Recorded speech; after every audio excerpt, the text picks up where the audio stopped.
Hello viewers, আসসালামু আলাইকুম। স্বাস্থ্য শিক্ষা অধিদপ্তর থেকে বিজ্ঞপ্তি প্রকাশ করা হয়েছে কোটাদারির। যেসব শিক্ষার্থী 2024-25 শিক্ষাবর্ষে মেডিকেল ভর্তি পরীক্ষা দিয়েছেন কোটার বিজ্ঞপ্তি কোটা দিয়ে, অর্থাৎ কোটাদারি যারা রয়েছে তাদের জন্য বিজ্ঞপ্তি প্রকাশ করা হয়েছে।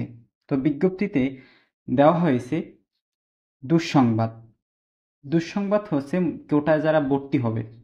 তো বিজ্ঞপ্তিতে বলা হয়েছে গত 28/1/2025 খ্রিস্টাব্দে তারিখে মেডিকেল কলেজ এমবিবিএস কোর্সে ভর্তির অনলাইন আবেদন ও মাইগ্রেশন সংক্রান্ত সভায় সিদ্ধান্ত অনুযায়ী 2024-25 খ্রিস্টাব্দের শিক্ষাবর্ষে এমবিবিএস কোর্সে সরকারি মেডিকেল কলেজে সকল কোটায় প্রাথমিকভাবে নির্বাচিত প্রার্থীদের কোটার সাপেক্ষে সনদ ও প্রমাণক যাচাই বাছাই চলমান রয়েছে।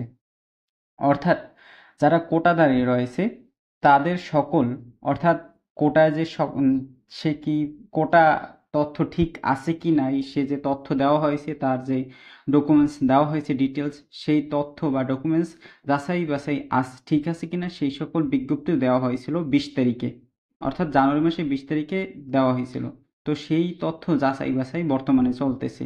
তো যার কারণে পরবর্তী নির্দেশনা না দেওয়া পর্যন্ত সকল কোটায় প্রাথমিকভাবে নির্বাচিত শিক্ষার্থীদের ভর্তি কার্যক্রম স্থগিত রাখার জন্য নির্দেশক্রমে অনুরোধ করা হলো।